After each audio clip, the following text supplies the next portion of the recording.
അതിനത്തോളം നിരവധി അനുഭവങ്ങൾ ഓരോ ആളുകൾക്ക് ഫീൽ ചെയ്തിട്ടുണ്ട്. കാരണം അവരിരുന്ന് കഴിച്ചുകൊണ്ടിരിക്കുമ്പോൾ തൊട്ടപ്പുറത്ത് അല്ലെങ്കിൽ മുൻപിൽ അല്ലെ ഇടതുവശത്ത് അവരുടെ മുൻപിലോ ഇടതുവശത്തോ ഒക്കെ ഭഗവാൻ ഉണ്ണിക്കണ്ണൻ ഇരുന്ന് ഭക്ഷണം കഴിക്കുന്നു എന്നുള്ള ഒരു ഫീതി അവർക്കുണ്ടാകുന്നു. അതങ്ങനെ പലർക്കും അത് അനുഭവപ്പെട്ടിട്ടുണ്ട്. പ്രത്യേകിച്ച് ഈ ഉണ്ണിക്കണ്ണൻ ഈ പ്രതിഷ്ഠയ്ക്ക് ശേഷം പലപ്പോഴും ഇവിടുത്തെ മേൽശാന്തിമാർ രാവിലെ നട തുറക്കുവാൻ വരുമ്പോൾ ഉണ്ണിക്കണ്ണൻ ഈ ശ്രീകോവിലിന് ചുറ്റും ചാടി കളിച്ച് നടക്കുന്നു എന്നാണ് അവർ തന്നെ പറയുന്നത്. കാരണം മേൽശാന്തിമാർക്ക് അത് ഫീൽ ചെയ്തിട്ടുള്ള കാര്യമാണ്. പ്രത്യേകിച്ച് അവർ നട തുറക്കാൻ വരുമ്പോൾ ഉണ്ണിക്കണ്ണൻ ഇങ്ങനെ ഈ കൊച്ചുകുട്ടിയായതുകൊണ്ട് ഓടി ചാടി നടക്കുന്നു. അപ്പോൾ തിരുമേനി അകത്ത് കയറി ശ്രീകോവിലിൽ കയറുന്നുള്ള ഡ്രസ്സും ധരിച്ച് വരുമ്പോൾ വിളിക്കും. ഒരു പ്രായമുള്ള ഒരു തിരുമേനി ഞാൻ കൊണ്ടായിരുന്നു. അദ്ദേഹം പറയും, ഉണ്ണിക്കുഞ്ഞെ വാ, ഇത്ര നേരം കളിച്ചാൽ മതി, വന്നാട്ട് ഇനി കുളിക്കണ്ട, എണ്ണയൊക്കെ തേപ്പിച്ച് കുളിപ്പിക്കാം എന്ന് പറഞ്ഞ് വിളിക്കുമ്പോൾ നേരെ കയറി ചെല്ലും, പിന്നെ കാണത്തില്ലെന്നാണ് പറയുന്നത്. അപ്പോൾ അത്ര ഈ ക്ഷേത്രത്തിൽ ശ്രീകോവിലിനുള്ളിൽ ഉണ്ണിക്കണ്ണൻ്റെ പ്രതിഷ്ഠ ഉണ്ട്. പക്ഷേ ഉണ്ണിക്കണ്ണൻ ഈ ക്ഷേത്രത്തിൻ്റെ ഈ പരിസരത്ത് മൊത്തം സന്നിധിയിൽ മുഴുവൻ ഓടിക്കളിച്ച് നടക്കുകയാണ് ഉണ്ണിക്കണ്ണൻ. അതിൻ്റെ ഉദാഹരണം കൊച്ചു കുഞ്ഞുങ്ങളുടെ ദർശനത്തിന് വന്നു കഴിഞ്ഞാൽ അവരുടെ മാതാപിതാക്കളോടൊപ്പം ദർശനത്തിന് എത്തിക്കഴിഞ്ഞാൽ ഈ കുഞ്ഞുങ്ങൾ അടങ്ങി നിൽക്കത്തില്ല. അച്ഛൻ്റെ അമ്മയുടെയും കൈവിട്ട് ഈ ക്ഷേത്ര സന്നിധിയിൽ മൊത്തം ഓടിക്കളിക്കുകയാണ്.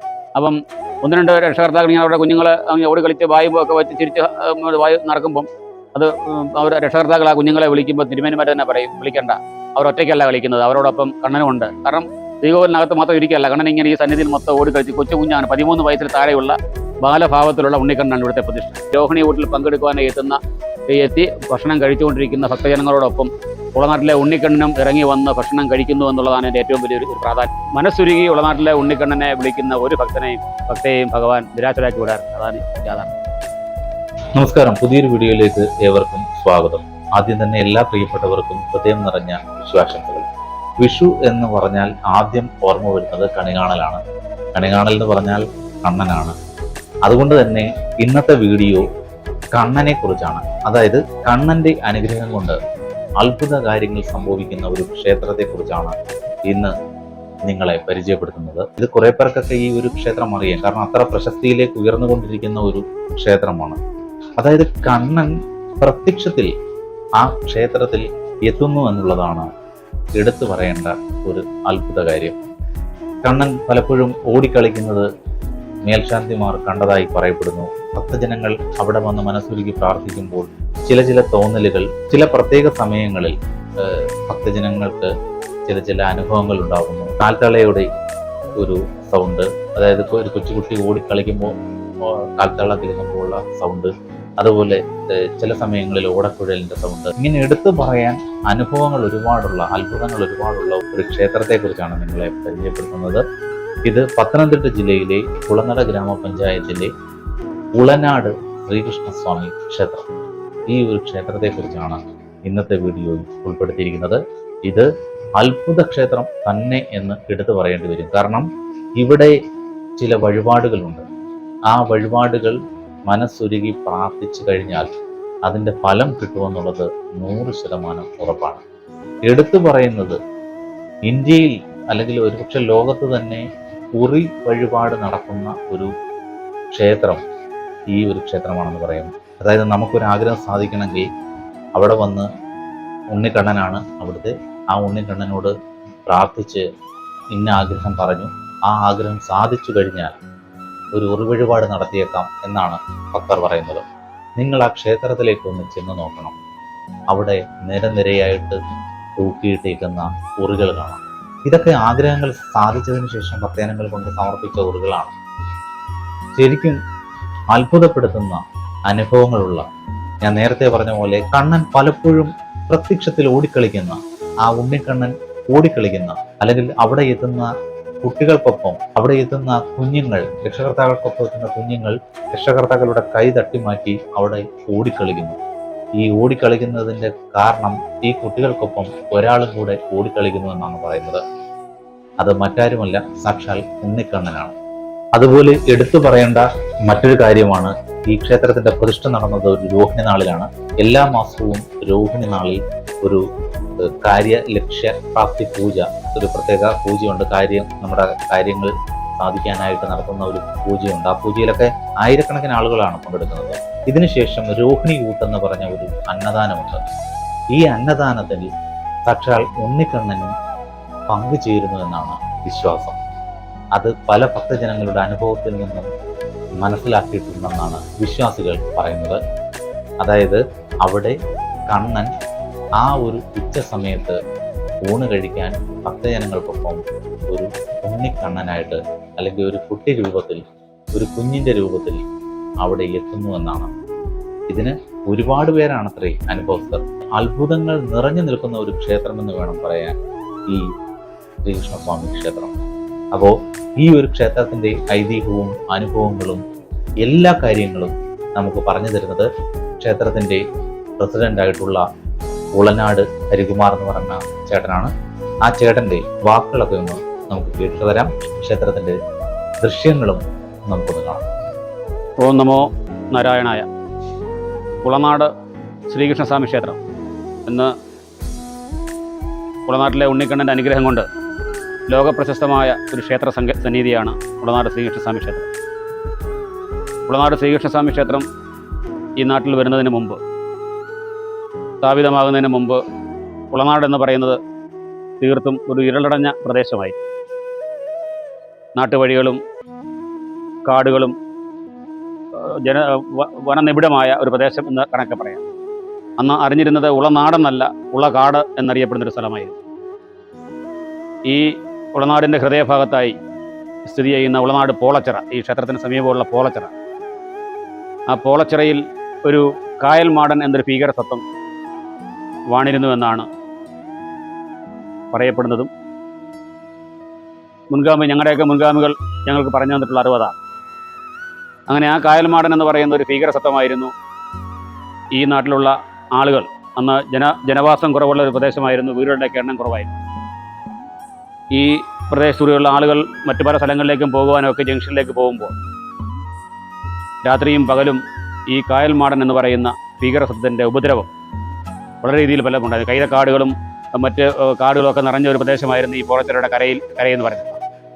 അങ്ങനെ ഈ നാടിന് ഒരു ശാപമായി മാറിയിരുന്ന ആ കായൽമാടൻ്റെ ബുദ്ധിമുട്ടിൽ നിന്നും ഈ നാട്ടിലുള്ള സാധാരണ ജനങ്ങൾക്ക് ഒരു മുക്തി വേണം എന്നുള്ള ചിന്തയുടെ അടിസ്ഥാനത്തിൽ അന്നുണ്ടായിരുന്ന പ്രായമായ ആളുകൾ ഇങ്ങനെ പലപ്പോഴും ആലോചിച്ചപ്പോൾ അവർക്കൊരു ധാരണയും കിട്ടാതിരുന്ന സമയത്താണ് ഈ നാട്ടിൽ അന്ന് ജീവിച്ച ഒരു കൃഷ്ണഭക്തനായ, ഒരു സാത്വികനായ കൃഷ്ണഭക്തന് ഒരു അരുളിപ്പാർ ഒരു ദിവസം ഉണ്ടായി.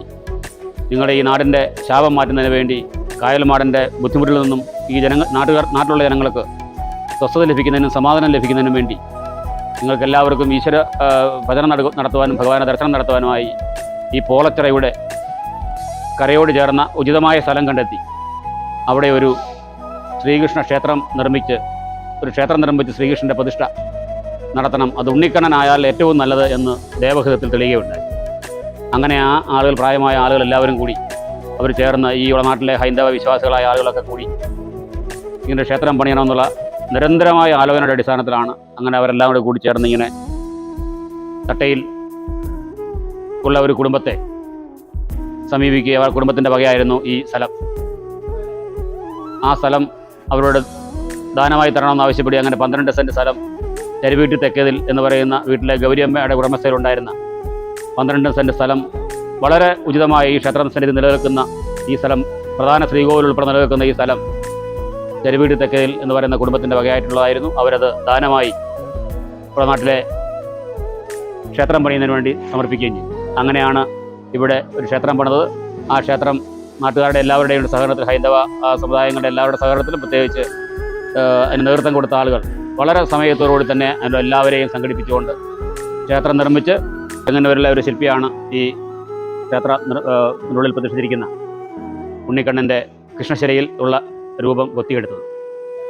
ചെങ്ങന്നൂർ താഴ്മൺ മഠത്തിലെ തന്ത്രി, മൂത്ത തന്ത്രിക്കായിരുന്നു ഇതിൻ്റെ താന്ത്രികാവകാശം. ഇപ്പോഴും താഴ്മൺ മഠത്തിലെ തന്ത്രിയാണ് മഹേഷ് മോഹനരും കൂടിയാണ് ഈ ക്ഷേത്രത്തിൻ്റെ താന്ത്രിക അവകാശമുള്ളത്. ഇവിടെ ഇപ്പോൾ ഭഗവാനെ സേവിക്കാനായി ഇപ്പോൾ അവസരം ലഭിച്ചിരിക്കുന്നത്, പ്രത്യേകതയുള്ളത് ഇരട്ടകളായ 2 മേൽശാന്തിമാരാണ്.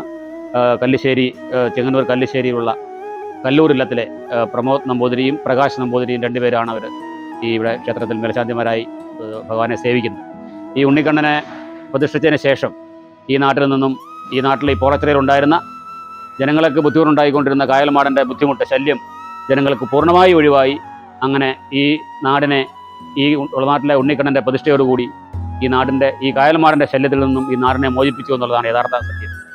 അങ്ങനെ വന്നപ്പോൾ ഈ കായൽമാടന് ഉചിതമായ സ്ഥാനം ആ ദേവപ്രശ്നം നടത്തി കഴിഞ്ഞപ്പോൾ കായൽമാടന് ഉചിതമായ സ്ഥലം കണ്ടെത്തി ആ കായൽമാടനെ അവിടെ കുടിയിരുത്തണം, എങ്കിൽ മാത്രമേ പൂർണ്ണമായും നാട്ടിൽ നിന്നും ആ കായലമാടൻ്റെ ബുദ്ധിമുട്ട് മാറുകയുള്ളൂ എന്ന് പറയുന്നു. അങ്ങനെ നോക്കിയപ്പോൾ ദേവഹിതം നോക്കിയപ്പോൾ ഈ ക്ഷേത്രത്തിൻ്റെ തെക്ക് കിഴക്ക് മൂലയ്ക്കായുള്ള പേരാലിൻ്റെ ചുവട്ടിൽ ആ കായൽമാടൻ ഉചിതമായ സ്ഥാനം കണ്ടെത്തി അവിടെ കുടിയിരുത്തണം എന്ന് നിർദ്ദേശിച്ചു. അതിന് പ്രകാരം ആ തെക്ക് കിഴക്കേ ക്ഷേത്രത്തിൻ്റെ മുൻവശത്തുള്ള തെക്ക് കിഴക്കേ ഭാഗത്തിൽ പേരാലിൻ്റെ മൂട്ടിൽ തന്നെ ചുവട്ടിൽ ഈ കായൽമാടനെ ഉചിതമായ വാസസ്ഥലം ഒരുക്കി അവിടെ വർഷത്തിലൊരിക്കൽ എല്ലാ വർഷവും കുംഭമാസത്തിലെ അശ്വതി നാളിൽ പ്രത്യേകമായ ചടങ്ങുകളോടുകൂടി അവിടുത്തെ ആഘോഷവും നടത്താറുണ്ട്. അങ്ങനെ ഈ നാട് അതിനുശേഷം ഉളനാട്ടിലെ ഉണ്ണിക്കണ്ണൻ്റെ ഒരു ഇതായി പ്രതിഷ്ഠാ സമയത്ത് പോലും അത്ഭുതങ്ങൾ നടന്നു. കാരണം പ്രതിഷ്ഠാ സമയത്ത് വലിയ ഇതേപോലുള്ള കുംഭമാസത്തിലെ മീനമാസത്തിലെ രോഹിണിയാണ് പ്രതിഷ്ഠാദിനം. ഇന്ന് യഥാർത്ഥത്തിൽ ഇദ്ദേഹം ചിത്രീകരിക്കാൻ വന്ന ഈ ദിവസം തന്നെ പ്രത്യേകതയുണ്ട്. കാരണം ഇന്ന് ഉളനാട്ടിലെ ഉണ്ണിക്കണ്ണൻ്റെ പ്രതിഷ്ഠാരോഹിണി വാർഷികം നടന്ന ദിവസമാണ്. ഇന്ന് രാവിലെ പ്രതിഷ്ഠാരോഹിണി വാർഷികത്തിന് എല്ലാ കർമ്മങ്ങളും നടത്തിയാണ്. പ്രതിഷ്ഠാരോഹിണി വാർഷികത്തിന് രാവിലെ കലശപൂജയും കലശത്തിനുള്ള മുഴുവൻ കലശപൂജകളൊക്കെ നടത്തിയതിന് ശേഷമാണ് ഇപ്പോൾ ഇവിടെ എല്ലാ മാസവും രോഹിണി നാളിൽ ഭഗവാന്റെ പ്രതിഷ്ഠാദിനമായ രോഹിണി നാളിൽ എല്ലാ മാസവും മഹാസുദർശന ലക്ഷ്യപ്രാപ്തി പൂജ എന്നൊരു കാര്യസിദ്ധി പൂജ നമ്മുടെ ആഗ്രഹ സബലീകരണത്തിനായി ഉദ്ദിഷ്ട കാര്യങ്ങൾ സാധിക്കുന്നതിന് വേണ്ടി ഭഗവാന്റെ തിരുമുമ്പിൽ ശ്രീകൃഷ്ണ അഷ്ടോത്തരം ജപിച്ചുകൊണ്ട് ഒരു പൂജ നടക്കുന്നു.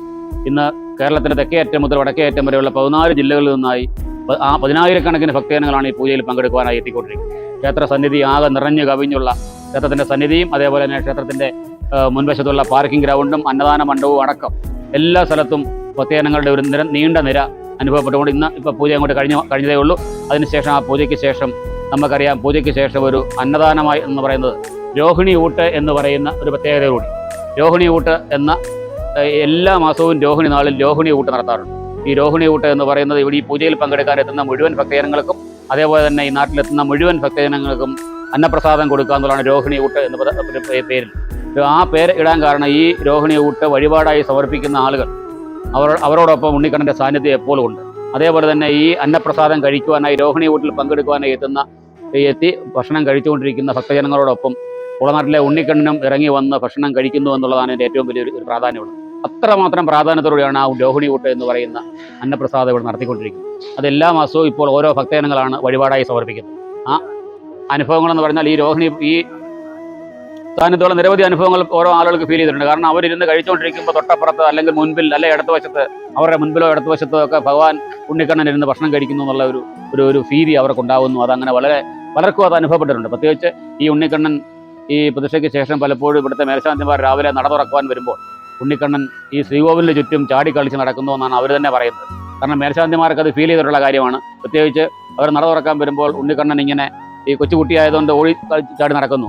അപ്പോൾ തിരുമേനി അകത്ത് കയറി ശ്രീകോവിലിൽ കയറുന്നുള്ള ഡ്രസ്സും ധരിച്ച് വരുമ്പോൾ വിളിക്കും. ഒരു പ്രായമുള്ള ഒരു തിരുമേനി ഞാൻ കൊണ്ടായിരുന്നു. അദ്ദേഹം പറയും, ഉണ്ണിക്കുഞ്ഞെ വാ, ഇത്ര നേരം കളിച്ചാൽ മതി, വന്നാട്ട് ഇനി കുളിക്കണ്ട, എണ്ണയൊക്കെ തേപ്പിച്ച് കുളിപ്പിക്കാം എന്ന് പറഞ്ഞ് വിളിക്കുമ്പോൾ നേരെ കയറി ചെല്ലും, പിന്നെ കാണത്തില്ലെന്നാണ് പറയുന്നത്. അപ്പോൾ അത്ര ഈ ക്ഷേത്രത്തിൽ ശ്രീകോവിലിനുള്ളിൽ ഉണ്ണിക്കണ്ണൻ്റെ പ്രതിഷ്ഠ ഉണ്ട്.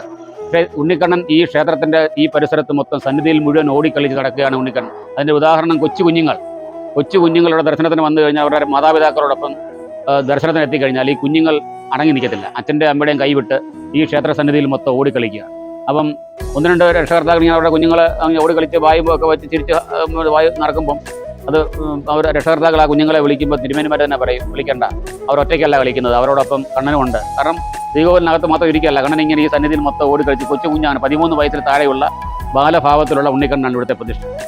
ഇപ്പോൾ നമ്മുടെ ഈ മഹാസുദർശന ലക്ഷ്യപ്രാപ്തി പൂജയൊക്കെ തുടങ്ങിയതിന് ശേഷം 1000-കണക്കിന് കുടുംബങ്ങൾക്കാണ് അവരുടെ ആഗ്രഹങ്ങൾ സഫലീകരിച്ചത്. പ്രത്യേകിച്ച് ജോലി സംബന്ധമായ കാര്യങ്ങളും വ്യക്തിപരമായ കാര്യങ്ങളും കുടുംബപരമായ കാര്യങ്ങളും തൊഴിൽപരമായ കാര്യങ്ങൾ, വിവാഹ തടസ്സം ഉൾപ്പെടെയുള്ള എല്ലാ കാര്യങ്ങൾക്കും അവർക്ക് ഒരു ആശ്വാസമാണ്. അതിൽ പ്രധാനമായി എടുത്തു പറയേണ്ട ഒരു കാര്യം, ഈ പൂജയിൽ പങ്കെടുക്കുന്ന എല്ലാവർക്കും വിവാഹശേഷം 5 വർഷം മുതൽ 23 വർഷം വരെ സന്താന ഭാഗ്യമില്ലാതിരുന്ന ഏതാണ്ട് 1700-ലധികം കുടുംബങ്ങൾക്കാണ് ഈ ലക്ഷ്യപ്രാപ്തി പൂജയിലൂടെ സന്താന സൗഭാഗ്യം ലഭിച്ചാൽ അവർ തന്നെ പറയുന്നത്. കാരണം ഇവിടെ വന്ന് ഭഗവാന്റെ തിരുമുമ്പിൽ നടക്കുന്ന ഈ ലക്ഷ്യപ്രാപ്തി പൂജയുടെ രസീത് വെച്ച് പൂജയ്ക്ക് പങ്കെടുത്ത് ഒരു 6-7 പൂജ കഴിയുന്നതിന് മുമ്പായി അവർക്ക് സന്തോഷ വാർത്ത അവരെ തേടിയെത്തുന്നു എന്നുള്ള വാർത്തയാണ് അവിടെ കേട്ടുകൊണ്ടിരിക്കുന്നത്. അതിനുശേഷം ആ കുഞ്ഞുങ്ങൾക്ക് ഇവിടെ കൊണ്ടുവന്ന് അന്നപ്രാശം, ചോറൂണ് നൽകുന്നു, തുലാഭാരം നടത്തുന്നു. അങ്ങനെ വലിയ എല്ലാ ദിവസവും അന്നപ്രാശവും നിരവധി കുട്ടികൾക്കുള്ള അന്നപ്രാശവും തുലാഭാരം നടക്കുന്ന ഒരു ക്ഷേത്രമായി ഇപ്പം മാറിക്കഴിഞ്ഞു. ഇവിടെ ദർശനത്തിന് നമ്മൾ അതിവരമ്പുകൾ നിശ്ചയിച്ചിട്ടില്ല.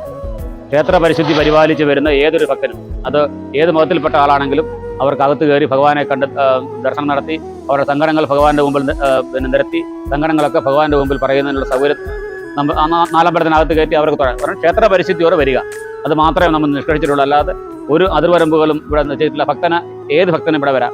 അങ്ങനെ ഭക്തിയിൽ പങ്കെടുക്കുന്നത്. അതുപോലെ തന്നെ നമ്മുടെ ആഗ്രഹം സഫലീകരിക്കുന്നതിന് വേണ്ടിയുള്ള പ്രത്യേകമായ ഒരു വഴിപാട് കൂടിയാണ് ഈ ഉറി വഴിപാട്. ലോകത്ത് മറ്റൊരു ക്ഷേത്രത്തിൽ ഇല്ലാത്ത ഒരു പ്രത്യേകതയാണ് ഈ ഉറി വഴിപാടെന്ന് പറയുന്നത്. ഉറിക്കകത്തിൽ നമ്മൾ ഭഗവാന്റെ മുമ്പിൽ വന്ന് നമ്മുടെ ആഗ്രഹങ്ങൾ സാധിക്കാൻ വേണ്ടി നടയുടെ മുമ്പിൽ നിന്ന് തൊഴുത് പ്രാർത്ഥിച്ചതിന് ശേഷം നമ്മൾ ഉറി സമർപ്പിക്കാമെന്ന്. ആ ഉറിക്കകത്തിൽ വ്യത്യസ്തങ്ങളായ ദ്രവ്യങ്ങളാണ് നിറയ്ക്കുന്നത്. ഉറി കാലി ഉറി അല്ല ഉറിയും കലവും ക്ഷേത്രത്തിൽ നിന്ന് നൽകും. ആ ഉറിക്കകത്തിൽ വെണ്ണ, ലഡു, ഉണ്ണിയപ്പം, കദളിപ്പഴം, അവല്, ഉണ്ടശർക്കര, പഞ്ചസാര, അങ്ങനെ ഏതെങ്കിലും വ്യത്യസ്തങ്ങളായ ദ്രവ്യങ്ങളാണ് നിറയ്ക്കുന്നത്. അതെല്ലാ ദ്രവ്യങ്ങളും ഇവിടെ തന്നെ ഉണ്ട്. അതിനുള്ള എല്ലാ കാര്യങ്ങളും ഉറിയും കലവും ദ്രവ്യങ്ങളും ഇവിടെ തന്നെ കൊടുക്കും. അതിൻ്റെ പൈസ അക്കൗണ്ടിൽ അടച്ചാൽ മതി. അങ്ങനെ ഉറി നിറച്ച് നാലമ്പലത്തിന് പുറത്ത് വെച്ച് ഉറി നിറച്ച് നാലമ്പലത്തിനുള്ളിൽ കയറി ശ്രീകോവിലിൻ്റെ മുമ്പിൽ നിന്നും തൊഴുതു പ്രാർത്ഥിച്ച് ശ്രീകോവിലിന് വലം വെച്ച് നമസ്കാര മണ്ഡപത്തിലാണ് ഈ ഉറി സമർപ്പിക്കുന്നത്. ആ ഉറി സമർപ്പിച്ച് കഴിഞ്ഞാൽ മേൽശാന്തി ആ ഉറിയിൽ സമർപ്പിക്കുന്ന കുറേ ദ്രവ്യങ്ങൾ എടുത്ത് അകത്ത് കൊണ്ടുപോയി ഭഗവാന്റെ ഭാഗത്തിൽ വെച്ച് പൂജിച്ചവർക്ക് പ്രസാദമായി കൊടുക്കും. ആ പ്രസാദം നമുക്ക് വീട്ടിൽ കൊണ്ടുപോയി പ്രസാദമായി കഴിക്കാം. അങ്ങനെ ആ ഒരു ഉറി വഴിപാട് കൊണ്ട് മലയാളിരുന്ന മേൽശാന്തിമാരല്ലാതെ ഇവിടെ ദർശനത്തിനെത്തുന്ന ആളുകൾക്കൊക്കെ ധാരാളം ആളുകൾക്ക് അങ്ങനെ ഒരു ഫീലിംഗ് ഉണ്ടായിട്ടുണ്ട്. കാരണം അവരുടെ മുമ്പിൽ കൂടെ എനിക്കൊക്കെ ഉണ്ടായിട്ടുണ്ട്. കാരണം എൻ്റെ നമ്മുടെ ഇതിൽ വരുമ്പോൾ നടക്കുമ്പോൾ നമ്മൾ പല സമയത്തും വരുമ്പോൾ ഇതുപോലെ രാവിലേക്ക് വരുമ്പോൾ വലിയ തിരക്കില്ലാത്ത സമയത്ത് വരുമ്പോൾ നമ്മുടെ മനസ്സിലിങ്ങനെ ഭഗവാൻ നമ്മുടെ മുമ്പിൽ കൂടി ഇങ്ങനെ ഓടിക്കളിക്കുന്നു. നമ്മളിങ്ങനെ നോക്കുമ്പോൾ നമ്മൾ പറയാൻ ചെല്ലുന്നത് നോക്കുന്നു ഫീലിംഗ് ഉണ്ടാവും. നമ്മൾ പറയാൻ തിരിഞ്ഞ് നമുക്ക് ഫീലിംഗ് ഉണ്ടായിട്ടുണ്ട് പലപ്പോഴും. അത് എനിക്ക് മാത്രമല്ല, ഇവിടെ വരുന്ന നല്ലൊരു ശതമാനം ഭക്തർക്കും അത് ഫീലിംഗ് ഉണ്ടാവും. പിന്നെ ആദ്യമായി ഈ ക്ഷേത്രത്തിൽ എത്തുന്ന ഭക്തജനങ്ങളെ സംബന്ധിച്ച് പറഞ്ഞാൽ അവർക്ക് ഈ ക്ഷേത്രത്തിൽ നിന്ന് ദർശനത്തിന് ശേഷം മടങ്ങി പോകാൻ തോന്നില്ല. കാരണം ഉണ്ണിക്കണ്ണൻ്റെ യഥാർത്ഥ വിഗ്രഹം കണ്ടാലും കണ്ണൻ്റെ കളഭച്ചാർത്തോടുള്ള വിഗ്രഹമൊക്കെ കണ്ടാൽ ആ വിഗ്രഹം ചിരിച്ച് നമ്മൾ ഒരു ഭക്തൻ ഭഗവാനെ നോക്കുമ്പോൾ നമ്മളോട് ചിരി തൂക്കിക്കൊണ്ട് നിൽക്കുന്ന ഉണ്ണിക്കണ്ണനെ കണ്ടു കഴിഞ്ഞാൽ ആ ശ്രീകോവിലിൻ്റെ മുമ്പിൽ നിന്നും മാറുവാൻ ആർക്കും തോന്നില്ല. അതാണ് ഏറ്റവും വലിയ. കുംഭമാസത്തിലെ രോഹിണിയാണ് ഇവിടുത്തെ തിരുവുത്സവം. അതുപോലെ തന്നെ വിഷുവിന് ഇപ്പോൾ വരാൻ പോകുന്ന ചടങ്ങെന്ന് വെച്ചാൽ ഏറ്റവും അടുത്ത വിഷുവിന് വിഷുക്കണി ദർശനം വളരെ പ്രാധാന്യമാണ്. കാരണം വിഷുക്കണി ദർശനം എന്ന് പറയുമ്പോൾ നമ്മുടെ പ്രത്യേകിച്ച് ഉണ്ണിക്കണ്ണനാണ്. ഈ ഉണ്ണിക്കണ്ണൻ്റെ തിരുമുമ്പിൽ വിഷുക്കണി ദർശനം എന്ന് പറയുന്നത് എല്ലാ വിഭവങ്ങളും ഒരുക്കി കാർഷിക വിളകളും ധനധാന്യങ്ങളും പച്ചക്കറികളും ഫലവർഗ്ഗങ്ങളും അടക്കം എല്ലാ ധാന്യങ്ങളും ഉൾപ്പെടുത്തി കൊണ്ട് വലിയ കണിയൊരുക്കും. അത് നാലമ്പലത്തിനകത്ത് നമസ്കാര മണ്ഡപത്തിലും ഭഗവാന്റെ തിരുമുമ്പിലും നമസ്കാര മണ്ഡപത്തിന് വെളിയിൽ ഗജമണ്ഡപത്തിൽ മുഴുവൻ ഈ കണിയൊരുക്കും. അപ്പോൾ കണി കണ്ട് ഉളനാട്ടിലെ ഉണ്ണിക്കണ്ണനെ കണി കണ്ട് വിഷു ആഘോഷിക്കാനും വിഷുവിനുള്ള കണി കണ്ട് തൊഴുന്നതിന് വേണ്ടി എല്ലാ ഭാഗത്തു നിന്നും ധാരാളം ആളുകളാണ് അന്ന് രാവിലെ മുതൽ തന്നെ ക്ഷേത്രത്തിൽ എത്തിച്ചേരുന്നത്. അവർക്കെല്ലാം അന്നപ്രസാദവും പ്രസാദവും നൽകും. ഈ കഴിഞ്ഞ വർഷം മുതൽ വിഷു ദിവസം വൈകുന്നേരം ക്ഷേത്രത്തിലെ വലിയ പ്രാധാന്യത്തോടുകൂടി ആദ്യമായി കഴിഞ്ഞ വർഷമാണ് നടത്തിയത് പുഷ്പാഭിഷേകം. ഉളനാട്ടിലെ ഉണ്ണിക്കണ്ണൻ്റെ പുഷ്പാഭിഷേകം നടത്തും. ആ പുഷ്പാഭിഷേകം നടത്തുമ്പോൾ നമ്മൾ ഇവിടെ നിന്നും വൈകിട്ട് 5:30 ഉളനാട് ജംഗ്ഷനിൽ ഈ ക്ഷേത്രത്തിൻ്റെ വകയായ ഒരു കാണിക്ക മണ്ഡപം. ആ കാണിക്ക മണ്ഡപത്തിൽ എത്തിച്ചേർന്ന് അതിനുശേഷം ആനപ്പുറത്ത് സ്വർണ്ണക്കുടത്തിൽ പുഷ്പം നിറച്ച്, അതേപോലെ തന്നെ ഭക്തജനങ്ങളെല്ലാം താലപ്പൊലി എടുക്കുന്നതിന് പകരം പുഷ്പം ചെറിയ കൊട്ടകളും കൂടുകളും ഒക്കെ ഉണ്ടാക്കിയിട്ടുണ്ട്. അതിൽ നിറയെ പുഷ്പങ്ങളുമായി ഉള്ള പുഷ്പാഭിഷേകം മഹാഘോഷയാത്ര. വാദ്യമേളങ്ങളും മുത്തുകുറകളും പഞ്ചാരിമേളവും പഞ്ചവാദ്യം അടക്കമുള്ള എല്ലാ തികഞ്ഞ ഒരു മഹാഘോഷയാത്ര ആ ജംഗ്ഷനിൽ നിന്ന് ഉളനാട് ക്ഷേത്രത്തിൽ എത്തിച്ചേർന്ന് കഴിഞ്ഞാൽ ഉടൻ തന്നെ ദീപാരാധന കഴിഞ്ഞാൽ ഉടൻ തന്നെ ഉണ്ണിക്കണ്ണൻ്റെ തിരുമുമ്പിലുള്ള പുഷ്പാഭിഷേകത്തിന് നമ്മൾ ഉപയോഗിക്കുന്ന പൂവ് തെച്ചിയും തുളസിയും താമരയും മന്ദാരവും അടക്കമുള്ള പൂക്കൾ മാത്രമേ ഉപയോഗിക്കുള്ളൂ. ആ പൂക്കളുടെ ഇതളുകൾ കൊണ്ട് ഉളനാട്ടിലെ ഉണ്ണിക്കണ്ണൻ ആ പുഷ്പദളങ്ങൾക്കുള്ളിൽ നിറഞ്ഞു നിൽക്കുന്ന പുഞ്ചിരി തൂങ്ങി നിൽക്കുന്ന എൻ്റെ കണ്ണനെ പൊതുനോക്ക് കാണാനുള്ള ഒരു വലിയ ആഗ്രഹവുമായി ഭക്തജനങ്ങളുടെ ഒരു നീണ്ട നിര ആയിരക്കണക്കിന് ഭക്തജനങ്ങളാണ് എത്തുന്നത്. അതിനുശേഷം അന്നപ്രസാദവും ഒക്കെയായി ആ ദിവസം നടക്കുകയും ചെയ്യുന്നു. മനസ്സുരുകി ഉളനാട്ടിലെ ഉണ്ണിക്കണ്ണനെ വിളിക്കുന്ന ഒരു ഭക്തയെയും ഭഗവാൻ നിരാശരാക്കി വിടാറുണ്ട്. അതാണ് യാഥാർത്ഥ്യം. ക്ഷേത്രത്തിലേക്ക് വരാൻ ആഗ്രഹിക്കുന്ന ഭക്തജനങ്ങൾ വടക്കു നിന്നും വരുന്ന എറണാകുളം കോട്ടയം ഭാഗത്തു നിന്നും വരുന്ന ഭക്തജനങ്ങൾ ഈ ക്ഷേത്രം സ്ഥിതി ചെയ്യുന്നത് പത്തനംതിട്ട ജില്ലയിലാണ്. പത്തനംതിട്ട ജില്ലയിലെ പന്തളത്തിനടുത്ത് കുളനട ഗ്രാമപഞ്ചായത്തിലാണ് ഈ ക്ഷേത്രം സ്ഥിതി ചെയ്യുന്നത്.